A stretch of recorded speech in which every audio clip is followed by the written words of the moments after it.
शहर में खेल मैदानों की दशा किसी से छिपी नहीं है। खेल दिवस या अन्य मौकों पर खिलाड़ियों की खेल प्रतिभाओं का बखान राजनेता और शासकीय अधिकारियों की जुबानी आपने खूब सुना है। लेकिन खेल मैदानों को संरक्षित करने या क्रीड़ा जगत में नए अवसर तलाशने में कितनी रुचि ली जाती है, इसका उदाहरण शहर के खेल मैदानों पर पहुंचकर सहज ही हो जाता है। एक मैदान में 3 प्रकार के खेल खेलने की मजबूरी है। भला अभ्यास करने वाले खिलाड़ियों से अधिक इस मजबूरी को और कौन जान सकता है। मुल्ला स्टेडियम इसकी गवाही देता है, जहां पर फुटबॉल, क्रिकेट और हॉकी ये तीनों ही खेल एक ही जगह पर होते हैं। ऐसे में खिलाड़ी किस प्रकार अपने हुनर को तराश पाएंगे, इसका अंदाजा लगाया जा सकता है। खेल प्रेमियों की नाराजगी इस बात पर भी है कि उत्कृष्ट विद्यालय मैदान, जो पहले कभी खेल के लिए उपयुक्त मैदान था, उसे प्रशासन ने आयोजन मैदान बनाने में कोई कसर बाकी नहीं रखी है। खिलाड़ियों का जज्बा बालाघाट जिले में देखते ही बनता है। यहाँ पर क्रिकेट से लेकर हॉकी और फुटबॉल से लेकर बास्केटबॉल और कबड्डी के साथ ही कराटे में खिलाड़ियों का अंदाज निराला है। तभी तो बालाघाट में हॉकी का महाकुंभ, अखिल भारतीय प्रतियोगिता का रोमांच देखते ही बनता है। खिलाड़ियों में कोई कमी नहीं है, बल्कि कमी तो मैदानों की है, जिसे लेकर न तो प्रशासन न ही राजनेता सचेत हैं। ऐसे में खिलाड़ियों की प्रतिभाएं खेल मैदान के अभाव में सिसक रही हैं, जिसे सुनने वाला कोई नहीं है। उल्टा प्रशासन इन खिलाड़ियों के जख्मों पर नमक का काम इसलिए कर रहा है क्योंकि उत्कृष्ट विद्यालय मैदान, जो खेल के लिए संरक्षित होना चाहिए, उसे आयोजन मैदान में बदल दिया गया है। आए दिन यहाँ पर व्यापारिक मेलों का आयोजन होता है, जिससे कि खिलाड़ियों को मैदान उपलब्ध नहीं हो पाता, जबकि ये परिसर महाविद्यालय, विद्यालय के साथ ही छात्रावास से लगा हुआ है। ऐसे में इस प्रकार के कोलाहल वाले आयोजनों के लिए मैदान दिए जाने पर पाबंदी होनी चाहिए, लेकिन प्रशासनिक अधिकारियों को इससे कोई सरोकार नहीं है। मुल्ला स्टेडियम मैदान में खेल का अभ्यास करते इन खिलाड़ियों की बेबसी कोई पूछे कि आखिर उन्हें एक ही मैदान में 3 प्रकार के खेल खेलने क्यों पड़ते हैं। जो मैदान ग्रासफील्ड की वजह से कल तक बेहतर दिखाई पड़ता था, उसकी दुर्दशा क्यों हो रही है। ऐसे में जिले की खेल प्रतिभाएं कैसे निखर पाएंगी, जब उन्हें मैदान ही अभ्यास के लिए नहीं मिल पाएगा। इस संबंध में खिलाड़ी और अधिवक्ता इंद्रजीत भोज ने कड़ी नाराजगी जताई और कहा कि बालाघाट नगर मुख्यालय में खेल मैदान नहीं है।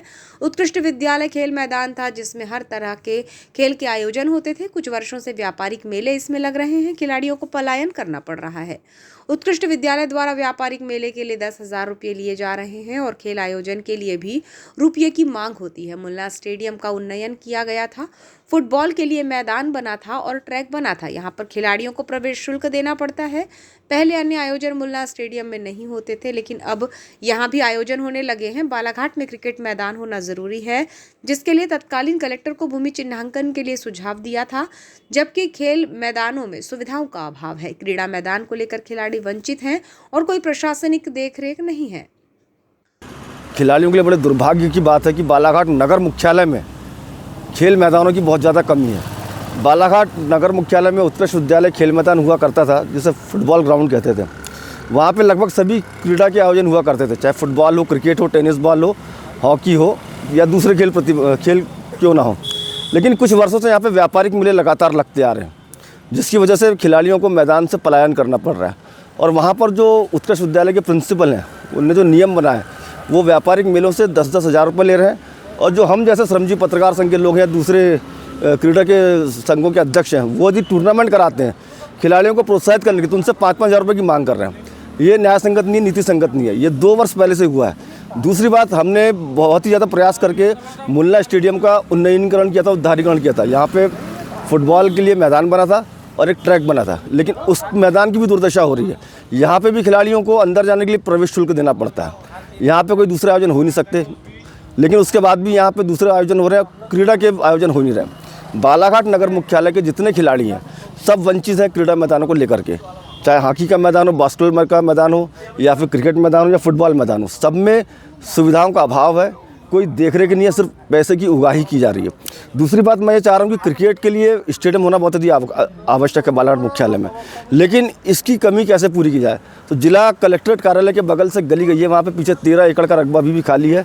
हमने तत्कालीन कलेक्टर डॉक्टर गिरीश मिश्रा को एक लेटर भी दिया था, ज्ञापन दिया था कि वहाँ पर कम से कम 2 एकड़ की ज़मीन क्रिकेट स्टेडियम के लिए दी जाए, लेकिन अभी तक उस पर कोई कार्रवाई नहीं हुई है।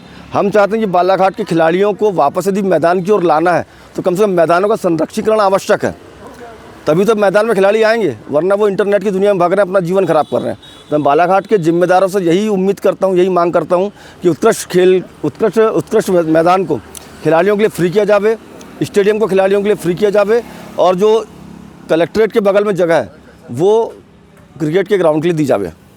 फुटबॉल क्लब अध्यक्ष नईम खान ने बताया कि खेल के प्रति ध्यान दिया जाना चाहिए। उत्कृष्ट विद्यालय खेल मैदान के लिए था, लेकिन वहां पर मेले लग रहे हैं। खेल कराने के लिए रुपयों की मांग होती है। मुन्ना स्टेडियम में ग्रास फील्ड लगाई गई थी, लेकिन यहां भी शासकीय आयोजन की वजह से परेशानी होती है। सभी खिलाड़ियों को खेल मैदान उपलब्ध नहीं हो पाता है। अभ्यास के लिए 6 किलोमीटर दूर जाकर खिलाड़ी प्रैक्टिस करते हैं। हमारी मांग है कि खिलाड़ियों के लिए खेल मैदान को संरक्षित करते हुए सुविधाएं करना चाहिए। क्या कहना चाहिए? मैं बालाघाट में जनप्रतिनिधि से कहना चाहूँगा कि कम से कम खेल के प्रति ध्यान दे। और यहाँ पे खेल मैदान है नहीं। जो एक उत्कृष्ट विद्यालय का मैदान था, वहाँ आए दिन कोई ना कोई आयोजन होते रहते, यानी मेले लग रहे हैं, कुछ लग रहा है। तो अगर मेले लग रहा है तो उसके पहले ग्राउंड खेल को भी दिया जाए बना के। और अभी वर्तमान में ये कर दिया गया है कि अगर आपको खेल करना है तो 5,000 रुपये आपको पर डे देना पड़ेगा। अगर खिलाड़ी आदमी 5,000 रुपये पर डे देगा कोई आयोजन के लिए, तो पैसा कहाँ से लाएगा वो। दूसरा, मुन्ना स्टेडियम है ग्रास, तो आए दिन यहाँ भी किसी ने जो लड़के फुटबॉल प्रशिक्षण 100 रुपये 200 रुपये देके खेल रहे हैं, और उसके बाद भी 2 दिन 3 दिन कोई ना कोई आयोजन साइज के आयोजन आता है, उसके बीच में वो बंद कर दिया जाता है। अभी जैसे सूर्य नमस्कार संडे को है, वो 2 घंटे का प्रोग्राम है। उसके लिए हमको अभी जिला स्तरीय फुटबॉल टूर्नामेंट कराना था कि 20 तारीख से या 26 जनवरी ग्राउंड हो जाएगा, तो उसके पहले हम करा लेते हैं, तो वो भी अब हमको पोस्टपोन करना पड़ रहा है। अन्य भी ये एक मैदान है जो फुटबॉल के लिए, लेकिन बाकी खेल भी होते हैं, क्या परेशानी होती है? सभी खेल वालों को, यहाँ के जो क्रिकेट खेलने वाले यहाँ से 6 किलोमीटर दूर गर्रा खेलने जाते हैं, वहाँ पे मशीन टोला है, वहाँ प्रैक्टिस करने जा रहे हैं। 6 किलोमीटर आने जाना कितना वो हो रहा है, लेकिन खेलने वाले बेचारे जा रहे हैं। तो प्रशासन से मेरी यही इच्छा है कि ग्राउंड को जो खेल मैदान 1-2 है तो उनको खेलने दिया जाए। पुलिस लाइन में है या रेंजर कॉलेज है, कुछ उनके लिए अल्टरनेट कुछ सुविधा करना चाहिए। खेल मैदान को लेकर कलेक्टर मृणाल मीना से चर्चा करने पर उन्होंने कहा कि बालाघाट शहर में उत्कृष्ट विद्यालय मैदान के अतिरिक्त आयोजनों को लेकर कोई विकल्प नहीं है। पीएम आवास बने हैं, उसके पास ही हमने भूमि का चयन कर रखा है। आगामी समय में स्टेडियम का प्रस्ताव स्वीकृत होता है तो कार्य करेंगे। उन्होंने कहा कि उत्कृष्ट विद्यालय मैदान को आयोजन के लिए देने विद्यालय प्रबंधन स्वतंत्र है। हमारा प्रयास रहेगा कि एक स्टेडियम डेवलप कर सकें, एथलीट्स या स्पोर्ट्स के लिए इसे रखा जाए। अभी हम लोगों ने जहां प्रधानमंत्री आवास बने हैं उसके पास में एक लैंड आइडेंटिफाई करके रखा है स्टेडियम के लिए शहर में, क्योंकि उस तरीके का सरकारी और रेवेन्यू लैंड उपलब्ध नहीं है जहां पे बड़ा स्टेडियम एकदम बीचों बीच बन सके। बट 2 स्पॉट्स हमने आइडेंटिफाई करके रखे हैं, और स्टेडियम का जैसे ही कोई हमारे प्रपोजल्स का सैंक्शन होता है हम उस पर काम करने की पूरी प्लानिंग के साथ हम लोग तैयार हैं। उत्कृष्ट खेल मैदान जो है, क्या इसे विभिन्न आयोजनों से मुक्त रखे जाने की कोई कार्य योजना है आपके पास कि उन्हें सिर्फ खिलाड़ियों के लिए उपलब्ध कराया जाए?